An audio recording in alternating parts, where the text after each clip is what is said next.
More mixed messaging today, you might say, in a key region in Ontario. The top doctor in the Peel region, which is just west of Toronto, is now ordering all schools to close effective tomorrow and move to online classes only for a period of 2 weeks. It means that all schools in Brampton, Caledon, Mississauga will be closed. The move, though, is in direct contrast to the announcement made by Ontario's provincial government, and specifically the Education Minister, Stephen Lecce, who said all schools in Ontario would remain open for the duration of the ongoing province-wide shutdown that's due to last throughout April.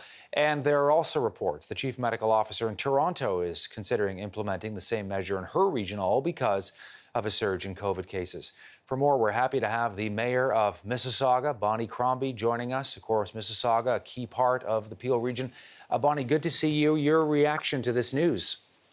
Well, this is new news to all of us here as well. We were briefed early this morning on the Peel Public Health Team call. Of course, Dr. Loh is extremely concerned. Our numbers are doubling every 2 weeks here, and we are now peaking at case numbers that rivaled those at the peak of the pandemic. So that's what we're seeing. He's calling this the most menacing wave yet. And what does that mean now in terms of some of the mixed messaging? I mentioned Stephen Lecce, the provincial education minister, and the Ford government saying schools will stay open, but now they're saying schools will close.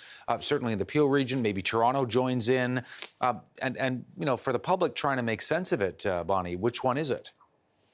Well, certainly I understand there's some mixed messaging. I know that Dr. Loh and Dr. Davila and the medical officer of health in Ottawa all penned a letter to Dr. Williams outlining further restrictions that they thought they were necessary. Dr. Loh has, as he called it, pulled the emergency brake on schools just to give us a little more runway time. So schools will have remained closed from Good Friday, April 2nd, all the way through April 18th after the spring break. So 16 days to help us get things out of control. The hospitals were reporting that they're doubling the amount of patients. They have doubled in the past 2 weeks.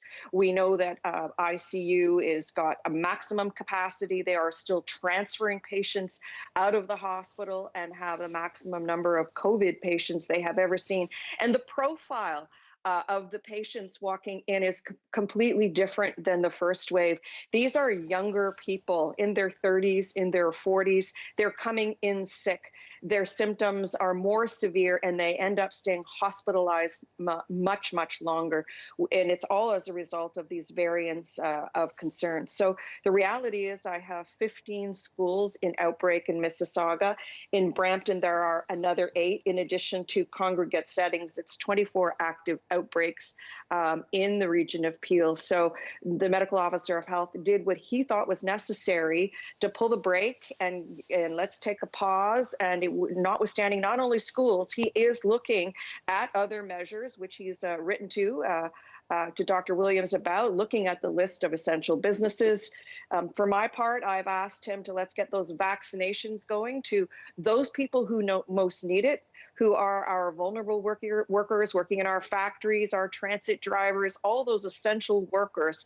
Let's target those workplaces. I'm not sure that the age cohort framework is working effectively in Peel. I think we need to get it to the workplaces. That seems to be how the virus is circulating in Peel. Yeah, let me ask you about that if I can. I was going to go there. So let's elaborate just the idea that, you know, we're talking about teachers, factory workers, other essential workers, Bonnie, who need to be vaccinated, perhaps, you know, prioritized ahead of some of the others, because that's where we're seeing outbreaks. And I know in your region, Mississauga and other parts of Peel, I mean, there are a lot of essential workers. Oh, absolutely. We are the hub of the factories, manufacturing, food processing, warehousing, etc. These people often don't have sick pay benefits. So we are encouraging, of course, the provincial and the federal government to come together to allow sick leave and sick paid benefits. So we worry if some of these essential services are shut down as a result of further restrictions, will they have sick leave? We hope so. But these are the kinds of employees that need to get the vaccination ahead of schedule. Right now, they are in the second phase of the framework, which means they won't be able to obtain the vaccine until probably not until June. Well, by June, the teachers will probably off for the summer break. Let's get those teachers and other educators vaccinated now. Let's get our transit drivers. Let's get the people working in manufacturing and warehousing and food processing all vaccinated. Let's target the source of the spread. And we very strongly feel here in Peel that that's the source of our spread. It leads to household spread, it leads to community spread, but it is what's occurring in some of those larger workplaces. One last thing, does that not potentially lead to more confusion if you now tell people, let's say in older cohorts, oh, actually, we're not going to vaccinate you as we had planned. We're going to vaccinate, younger people who are in more at risk. I believe we may have lost our connection to Dr. Henry. Oh, here we are. Oh, there we are. Yeah, you know what I'm saying. The idea that, the idea that for people who are older, who were expecting to get vaccinated, now we would be saying, okay, hold on, we're actually going to prioritize other groups. I mean, I'm just curious to see how, that might play out. What do you think? So I do agree with you. There's a lot of confusion out there. We know that in Toronto, some of the hospitals have started to vaccinate by postal code. And people who have underlying health conditions, these are the right things to do as well. We're not saying forsake older people. We're saying now that there's a supply of vaccine in, let's use those mobile clinics and get them to the source and get them to those workplaces. Dr. Bonnie Crombie, not Bonnie Henry. I know you get that a lot. Bonnie Crombie, the mayor of Mississauga. Hey, listen, thank you for taking the time. I know it's busy. Oh, my pleasure. Especially today. We love getting you on CTV News, Bonnie.